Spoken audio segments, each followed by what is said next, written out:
और इसी बीच बात बड़ी खबर की, पाकिस्तान के कब्जे वाले कश्मीर में हालात बेकाबू होते जा रहे हैं। मुजफ्फराबाद में पाकिस्तानी सेना के खिलाफ जमकर नारेबाजी की जा रही है। गोलीबारी की भी खबरें हैं और गोलीबारी के खिलाफ पीओके में जबरदस्त प्रदर्शन। पुलिस की गोलीबारी में 30 से ज्यादा लोगों की अब तक जान जा चुकी है। 70 से ज्यादा लोग इस हिंसक झड़प में घायल हो चुके हैं। ये जानकारी फिलहाल, ये आंकड़े फिलहाल सामने आ रहे हैं। प्रदर्शनकारियों के बीच ये हिंसक झड़प हुई, तस्वीरें देखिए आपके सामने। इस समय वहां पर जबरदस्त बवाल मचा हुआ है।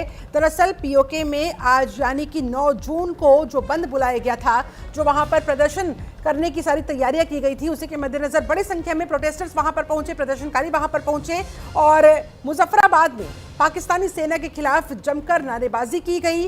गोलीबारी के खिलाफ पीओके में भारी प्रदर्शन हो रहा है और आसिम मुनीर के खिलाफ नारेबाजी हो रही है। अब तक देखिए 70 से ज्यादा लोगों के घायल होने की खबर है, क्योंकि वहां पर प्रदर्शनकारियों के बीच जो हिंसक झड़पें हुई उसमें 70 से ज्यादा लोग घायल हो गए हैं। कई सारे लोगों की जान जा चुकी है। 30 से ज्यादा लोगों की मौत का यह आंकड़ा फिलहाल सामने आ रहा है, जो पुलिस की गोलीबारी में लोगों की जान गई।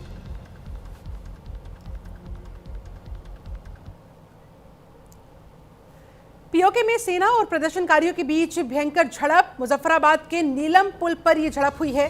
प्रदर्शनकारियों और सेना के बीच ये झड़प, जिसमें पत्थरबाजी भी हुई, खींचतानी हुई और वहां पर गोलीबारी भी हो रही है। पत्थरबाजी के साथ साथ वहां पर गोलियां भी चलाई जा रही है और इसी वजह से कहा जा रहा है कि हालात वहां पर लगातार बेकाबू होते हुए, पत्थरबाजी के बीच गोलियां चली, हिंसक झड़पें वहां पर हो रही है। अब तक 30 से ज्यादा लोगों की जान जा चुकी है।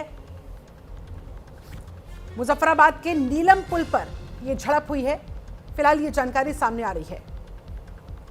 वहां पर पाकिस्तानी सेना की तरफ से, मुनीर की जो सेना है उसकी तरफ से कोशिश की जा रही है इन प्रदर्शनकारियों को कंट्रोल में करने की, लेकिन हालात बिगड़ते दिखाई दे रहे हैं, क्योंकि ये प्रदर्शनकारी JAAC से बिलोंग कर रहे हैं, जम्मू कश्मीर आवामी एक्शन कमेटी, और अपनी मांगों के साथ नारेबाजी करते हुए ये तमाम प्रोटेस्टर्स वहां पर दिखाई दे रहे हैं, जिन्हें कंट्रोल करने के लिए वहां पर पाकिस्तानी सेना भी जुटी हुई है। और इसी दौरान ये हिंसक झड़पों की खबरें सामने आई।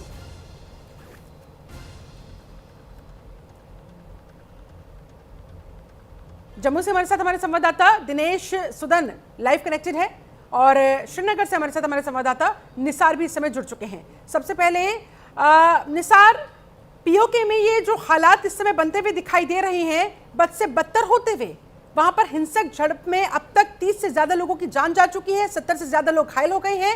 हालात अभी और कितने विकट बताए जा रहे हैं? जी बिल्कुल, देखिए जिस तरह से जो पाकिस्तान की हमेशा यही स्ट्रैटेजी रही है, यही रणनीति रही है कि वो जम्मू कश्मीर में अंदरूनी यहाँ पे हमेशा मुदाखलत करने की कोशिश कर रहा था, लेकिन अब ये आग आहिस्ता आहिस्ता पाकिस्तान के जेर कब्जा कश्मीर यानी कि मुजफ्फराबाद ये बलोचिस्तान है, तो वहाँ पे लगने लगी है। वहाँ पे जिस तरह से जो वहाँ के JKC जो एक तंजीम है, वहाँ पे उन्होंने 9 तारीख को वहाँ पे एक प्रोटेस्ट की कॉल दी थी, तो जिसके पेश नज़र वहाँ पे आज सुबह से लगभग जो पाकिस्तानी फौज है और वहाँ के जो सिविलियन है उनके दरमियान क्लैशेस देखने को मिल रही है, जिस दौरान वहाँ से ये रिपोर्ट अब तक हासिल हुई है कि वहाँ के 100 के करीब वहाँ पे जो लोग हैं वो जख्मी हो गए हैं, 30 के करीब वहाँ पे जाँ भाग हुए हैं। वहाँ पे अगर जो वहाँ के आर्मी है इसको कंट्रोल करने की हर मुमकिन कोशिश कर रही है, लेकिन हर तरफ से वो नाकाम नजर आ रही है। जिस तरह से वहाँ पे लोग बेकाबू हो गए, हालात बेकाबू हो गए हैं, तो उसके पेश नजर वहाँ पे जिस तरह से जो वहाँ पे अगर देखा जाए तो सूरत हाल इस वक्त काफी बिगड़ गई है। वहाँ पे लोग आपे से बाहर हो गए हैं, पाकिस्तान के खिलाफ, खासकर पाकिस्तान की फौज के खिलाफ वहाँ पे सख्त नाराजगी दिखा रहे हैं, क्योंकि पिछले कई महीनों से जिस तरह से जो पाक ऑक्युपाइड कश्मीर है वहाँ पे जिस तरह से हालात बने हुए थे, लेकिन वहाँ पे लगातार जो प्रोटेस्ट हो रहे थे, वहाँ पे नाराजगी हो रही थी, तो ये प्रोटेस्ट आज इस कदर बढ़ गया है कि वहाँ पे लोगों को सड़कों पे आना पड़ा, वहाँ के लोगों को मजबूर होकर सड़कों पे आना पड़ा और प्रोटेस्ट दर्ज करना पड़ा। और उस प्रोटेस्ट को तोड़ने के लिए या फिर लोगों के जो वहाँ के मुकामी लोग हैं उनके मंसूबों को तोड़ने के लिए, उनके इरादों को खत्म करने के लिए वहाँ पे फौज सड़कों पे आई और उन्होंने बेतहाशा वहाँ पे फायरिंग की है, जिस दौरान वहाँ पे 30 के करीब जो आम शहरी है उनकी हलाकत हुई है। और ये भी बताया जाता है कि वहाँ पे सैकड़ों जो वहाँ के लोग हैं वो भी जख्मी हो गए हैं और गाड़ियों को भी नुकसान पहुंचा है, और जो वहाँ के जो बिल्डिंग्स है, मकानात है, या फिर जो जो कमर्शियल बिल्कुल बिल्डिंग्स है, पीओके में उनको इस भी समय काफी हद तक हालात नुकसान बेकाबू पहुंचा है, तस्वीरों में हम देख सकते हैं। दिनेश, ऐसे में वहां पर जो पीओके एक्टिविस्ट हैं जो इस समय मुनीर की सेना से लोहा ले रहे हैं, ये प्रदर्शनकारी वहां बड़ी संख्या में मौजूद है, इनका क्या कहना है, क्या मांगे हैं इनकी, क्या चाहते हैं ये?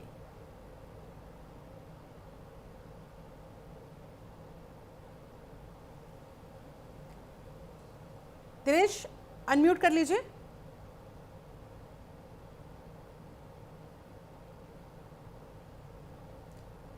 दिनेश, आवाज आ नहीं पा रही है, जब तक मैं इसे ठीक करवाती हूँ।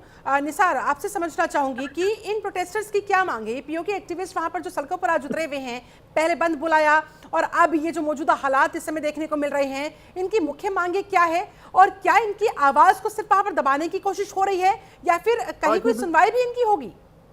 जी बिल्कुल, यकीनी तौर पर अगर देखा जाए तो जिस तरह से जो पाकिस्तान का जो जेर कब्जा कश्मीर है, वहां पे अगर जो बलूचिस्तान की बात की जाए तो वो पहले से ही पिछले कई सालों से ही वो पाकिस्तान के खिलाफ सख्त नाराजगी दिखा रहे हैं। एक तो उसका जो बुनियादी वजह है कि वहां पे बलूचिस्तान में जिस तरह से जो नेचुरल रिसोर्सेज उनको पाकिस्तान काफी हद तक लूट रहा है, और उसी को खिलाफ काफी हद तक वहां पे नाराजगी भी दिखाई गई थी। और साथ ही साथ जो वहां पे मुजफ्फराबाद की बात की जाए या फिर बलूचिस्तान की बात की जाए या फिर गिलगित की बात की जाए, तो वो पूरी तरह से एक अलग रियासत चाहते हैं, एक अलग खिता चाहते हैं, जिसकी डिमांड तकरीबन पिछले कई सालों से जो वहां की आवाम कर रही है। वहां की आवाम पाकिस्तान की आर्मी से हमेशा बेजार रही है, नाखुश रही है, और वो जुल्मो सितम से नजात पाने के लिए वहां पे हमेशा से आवाज उठी है। लेकिन वक्तन फवक्तन उन आवाजों को दबाया गया, उन आवाजों को कंट्रोल किया गया। लेकिन आज जिस तरह से वहां पे एक तहरीक चली है, एक आवाज उठी है, शायद लगता है कि इस आवाज को अब खत्म नहीं किया जाएगा, क्योंकि अब ये मुजफ्फराबाद तक भी पहुंची, मुजफ्फराबाद के सड़कों तक भी पहुंची, और वहां पे जिस तरह से लोगों ने आज कुर्बानी पेश की है, तो शायद पाकिस्तान की जो आर्मी है, पाकिस्तान की जो सेना है, पाकिस्तान की जो हुकूमत है, शायद आज वो हथियार छोड़ेगी, अपने आप को बेबस पाएगी। क्योंकि जिस तरह से एक आवाम की आवाज वहां पे उठी है, वो हमेशा से वहां पे मुतालबा कर रहे थे कि उन्हें अगर एक डेमोक्रेटिक माहौल में रहने के लिए वो खालिस नाम की डेमोक्रेटिक है, लेकिन वहां पे उनको पूरी तरह से जीने के अधिकार नहीं है, जीने के राइट्स नहीं है, और उनके वसाइल जो है, नेचुरल रिसोर्सेज जो है, उनको पाकिस्तान दो हाथों से लूट रहा है, जिसके अधिकारों को मांगते हुए पीओके में बड़ी संख्या में प्रदर्शनकारी इस समय जो सड़कों पर उतरे हुए हैं। ऐसे में दिनेश, क्या कहा जाए, पाकिस्तानी सरकार के लिए ये परिस्थिति इस समय कितनी चुनौतीपूर्ण? जी, जिस तरह से आपने देखा है कि मुनीर की सेना लगातार पीओजेके में निर्दोष लोगों के ऊपर गोलियां बरसा रही है। लगभग 30 लोगों की जो है मौत हो चुकी है और 200 के पार जो है घायलों का आंकड़ा पहुंच चुका है।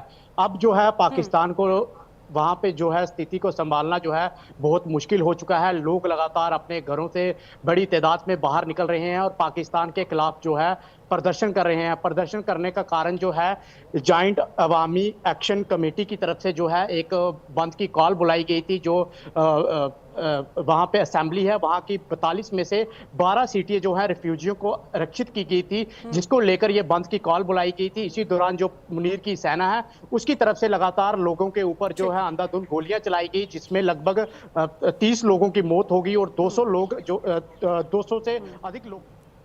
चलिए, नजर बनाए रखिएगा। निसार, आपका भी बहुत शुक्रिया और दिनेश, आपका भी बहुत शुक्रिया इस अपडेट को, इस जानकारी को हम तक पहुंचाने के लिए। इसी के साथ फिलहाल यहाँ रुकना होगा, छोटे से ब्रेक के लिए, जल्द होंगे हाजिर।